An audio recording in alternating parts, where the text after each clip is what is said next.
Saudari-saudara yang dikasihi oleh Tuhan, terus kita rayakan anugerah kehidupan. Saudari-saudara, ini anakku. Ya.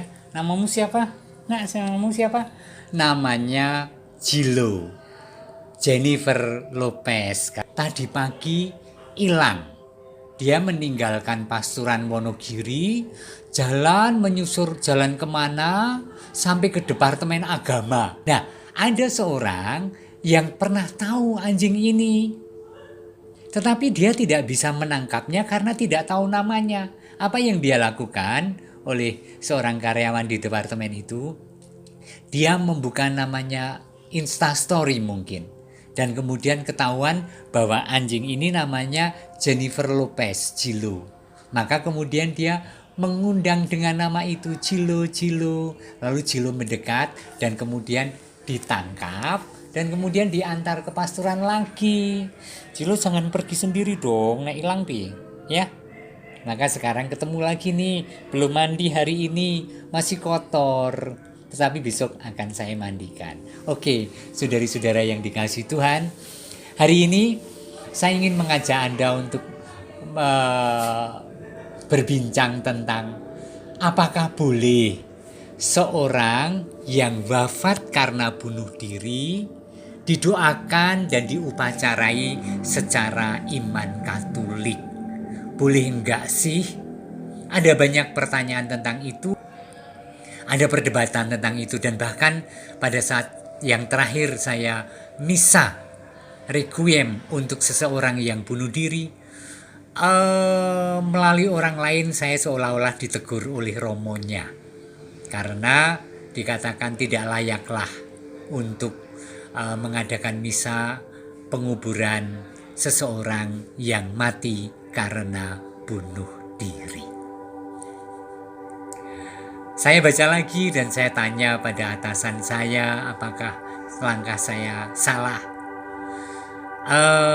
Kurang lebih kemudian saya membuat sesuatu yang saya tulis. Saya membacakan untuk Anda saja nih. Coba saya lihat yang sudah saya tulis. Ini yang pertama, banyak awam dan bahkan romo yang belum paham. Banyak awam, bahkan romo belum paham bahwa menurut hukum kanonik yang dibarui tahun 1983, gereja punya hukum namanya hukum kanonik, dibarui pada yang pembaruan tahun 1983. Misa requiem bagi mereka yang meninggal karena bunuh diri adalah boleh. Nah, kemudian ini mengagetkan. Lu kok boleh? Itu kan melawan kehendak Allah, membunuh dirinya sendiri dan aneka diskusi yang lain. 2. Pada abad yang kelima, masa Paus Gregorius Agung, terdapatlah sanksi pelayanan liturgis rohani bagi mereka yang bunuh diri. Abad kelima sudah lama ini, ya tahun 400 sampai 500 itu disebut abad kelima, jadi sudah lama. Sorry banget, ini ramai sekali, saya tutup pintunya. Nah, pada abad kelima dikatakan Paus Gregorius Agung pernah memberikan sanksi pelayanan liturgis rohani bagi mereka yang bunuh diri. Jadi tidak boleh ini dan tidak boleh itu untuk seseorang yang bunuh diri, upacara-upacara rohani. Kepada mereka yang melakukan kejahatan seperti bid'ah, murtad, skisma, atau gaya hidup yang skandalum yang membuat skandal, diberikan sanksi pencabutan pelayanan liturgis rohani. Ya, wajar ya. Tapi itu abad kelima, ingat, abad kelima. Artinya 1500 tahun yang lalu, lama sekali. KHK atau Kitab Hukum Kanonik tahun 1917, sudah lama, menyatakan bahwa sanksi bagi mereka yang melakukan bunuh diri mensyaratkan dua hal. Jadi sanksi mereka yang melakukan bunuh diri itu mensyaratkan dua hal sehingga tidak dilayani. Syarat pertama, benar-benar bunuh diri. Jadi dengan kesadaran penuh lalu membunuh dirinya sendiri. Kedua, deliberatio consilio, artinya sepenuhnya bertanggung jawab atas tindakannya. Orang itu memang bertanggung jawab, tahu, sadar dan bertanggung jawab atas tindakannya, atas konsekuensinya. Jadi sungguh dalam keadaan bebas dalam mempertimbangkan. Nah, alasan ketegasan gereja bunuh diri berarti mengklaim supremasi Allah atas kehidupan. Jelas ya, kalau alasan gereja menimbang tentang boleh tidaknya upacara liturgis rohani, karena bunuh diri dianggapnya ditimbang sebagai mengklaim supremasi Allah atas kehidupan yang adalah milik Allah. 4. Kitab Hukum Kanonik yang dibaharui tahun 1983 tidak menyebut lagi bagi mereka yang bunuh diri. Larangan pelayanan rohani berlaku bagi mereka yang murtad. Yonis murtad ya memang ora dilayani secara rohani kan? Murtad.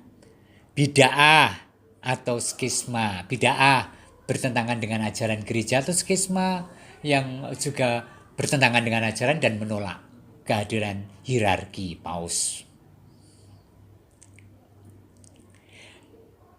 Kremasi yang bertentangan dengan ajaran gereja Katolik itu juga dilarang. Atau pendosa yang pemakamannya secara gerejawi dapat menimbulkan skandal. Pendosa yang kalau di upacara gereja ini marak dadi rerasanan sak kutha, sak daerah. Skandalumnya itu gereja mempertimbangkan. 5. Tindakan bunuh diri tetap masuk dalam kategori dosa berat.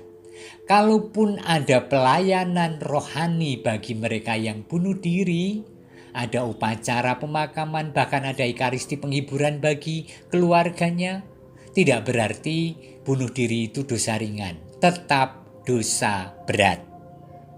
Melanggar prinsip kesucian hidup dan prinsip kedaulatan kedaulatan Allah. Allah itu berdaulat soal hidup dan mati seseorang, soal dunia dan semesta. Tetapi itu dilanggarnya. Serta karena larangan membunuh. Tidak boleh membunuh, apalagi membunuh diri sendiri. Dan itu dikatakan dalam Katekismus Gereja Katolik artikel 2280 dan 2281. 6. Misa requiem untuk orang yang bunuh diri diperbolehkan atas alasan pertama, berbeda dengan KHK 1917, tidak ada larangan dalam KHK 1983. Kedua, berbagai situasi dan kondisi kejiwaan seseorang perlu dipertimbangkan. Ini penting sekali. KHK 2282. Jadi kita tidak bisa membuat judgement atau penghakiman atas seseorang bahwa itu sadar, bahwa itu sepenuh hati memahami sehingga melakukannya dengan segala kebebasan. Sangat mungkin karena jiwanya terganggu. Sangat mungkin. Ketiga, tindakan bunuh diri secara objektif tidak bermoral dan berkategori dosa berat. Namun menjadi dosa berat jika memenuhi syarat sebagai berikut. Itu dosa berat kalau memenuhi syarat sebagai berikut. A. Benar-benar bunuh diri. Ora kleru obat, dikira obat mumet, jebule racun tikus. Nah. B. Orang itu harus memiliki kecerdasan informasi. Orang yang sungguh-sungguh dalam kesadaran intelektual penuh sudah cari informasi tentang kehidupan, tentang kematian, dan paham dan melakukan dengan sadar penuh dan penuh intelijen. C. Orang itu benar-benar setuju penuh atas keinginannya. Dia pasti menimbang, dia pasti mencari informasi, dia mungkin bertanya pada seseorang yang lain. Dan dia sadar penuh, ya aku tahu semua dan aku tetap mau melakukannya.